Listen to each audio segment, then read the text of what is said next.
बिस्मिल्लाहिर्रहमानिर्रहीम। अस्सलाम वालेकुम रहमतुल्लाह। डेयर ट्रेडर, ये फंडामेंटल चार्ट है। आज के लिए इसका एनालिसिस कर लेते हैं।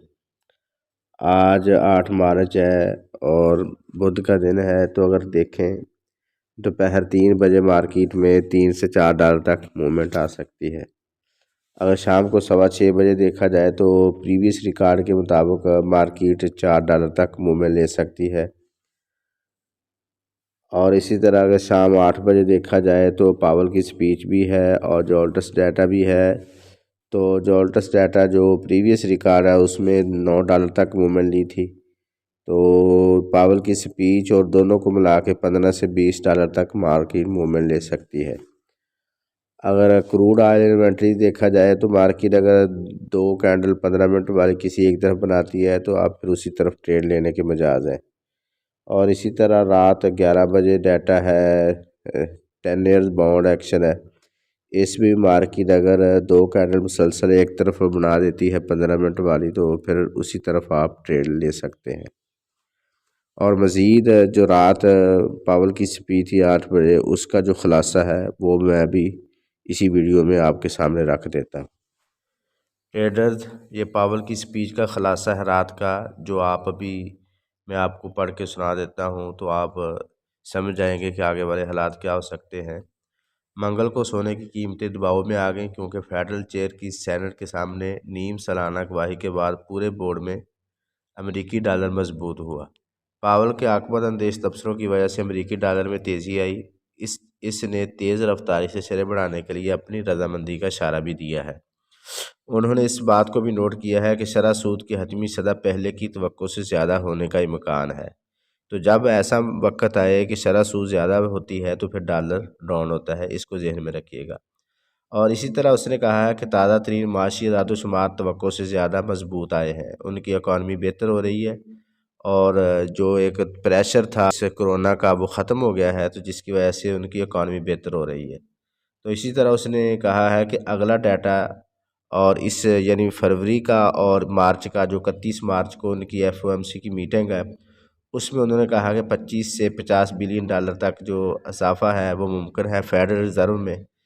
तो उसको देख कर ही फिर आगे एक लाया अमल इख्तियार किया जाएगा। इन सब चीज़ों को देखकर मेरा ज़ाती जो नज़रिया है या तज्ज़िया है वो ये है कि मार्केट अगर ज़्यादा से ज़्यादा ऊपर जाती है तो वो 1835 और 40 तक जा सकती है और उसके बाद मार्केट के चांस ज़्यादा डाउन के ही हैं और हो सकता है मार्केट 1700 और 1700 नीचे भी जा सकती है। तो इसलिए जिन लोगों का, जिन ट्रेडर्स का ऊपर ट्रेड लगी हुई हैं वो अपना हैजिंग कर लें 1835 से 40-50 के दरमियान। तो ये मेरा उनके लिए एक मशवरा है, अगर जो भी मार्केट को बेहतर समझ सकें वो कर सकते हैं। डेयर ट्रेडर, ये गोल्ड का चार्ट है और टाइम फ्रेम है डे 1। आइए आज के लिए इसका एनालिसिस कर लेते हैं। मार्केट की आज की सपोर्ट है 1800 और प्योर पॉइंट है 1825 और रेजिस्टेंस है 1840। तो मार्केट अब चल रही है 1812 पे। ज़्यादा चांस ये हैं कि मार्केट ऊपर जाए 1825 की तरफ, प्योर पॉइंट से रिजेक्शन ले और मार्केट डाउन आए। और दूसरा ये है कि मार्केट 1825 को ब्रेक कर दे और ब्रेक करने के बाद 1840 की तरफ जाए और 1840 से रिजेक्शन ले। आफ्टर रिजेक्शन तो टेस्ट करेगी, टेस्ट पर हम इसको सेल उठाएंगे और इसका टारगेट 1800 होगा। का चार्ट भी ड्रा कर देता हूँ ताकि ट्रेड लेने में आसानी रहे। Market go up, rejection, market down,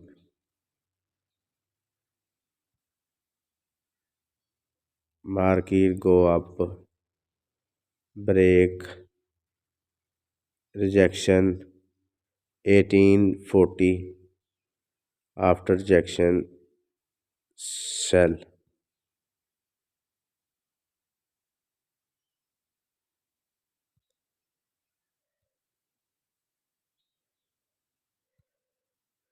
market go down, rejection, after rejection market go up.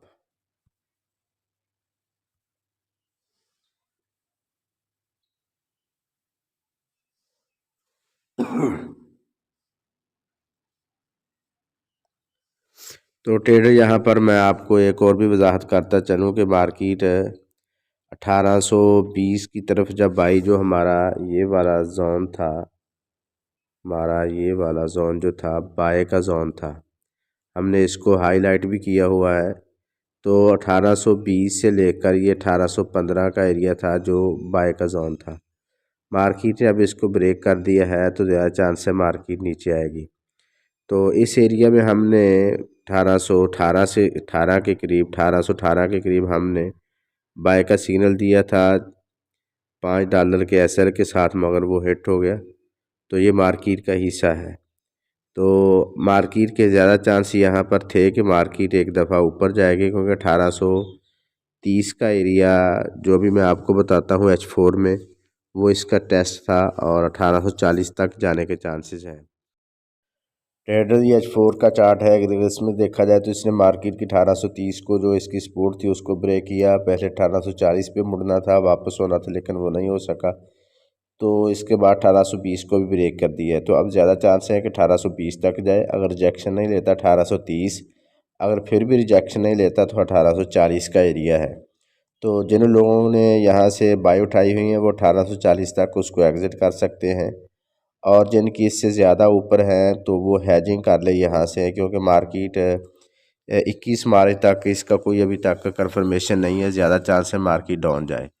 तो 21 मार्च के बाद फिर इसकी सारी सूरत वाज़ेह हो जाएगी। तो उसके बाद मार्केट से अगर निकलना पड़ा तो यहीं से निकल भी सकते हैं। अगर हम मार्केट को H1 के हिसाब से देखें तो H1 में मार्केट ने ये वाला एरिया ब्रेक किया है 1830 का, और ये वाला जो इसकी सपोर्ट थी मार्केट 1822 का, ये एरिया ब्रेक कर दिया है। तो अब ज़्यादा चांस ये हैं कि मार्केट एक दफ़ा ऊपर जाए 1822 से या 25 से, जो हमारा पिवट पॉइंट भी है, इससे रिजेक्शन ले, या 1830 से। इन दोनों एरिया से मार्केट रिजेक्शन लेने के बाद नीचे आ सकती है। तो H1 में ये सिनारियो भी जहन में रखिएगा। दुआ गो हूँ कि अल्लाह रब्बुल आलमीन हम सब को हर किस्म के नुकसान से महफूज रखे। अपना और अपने इस चैनल का ख्याल रखिएगा। अल्लाह हाफिज़।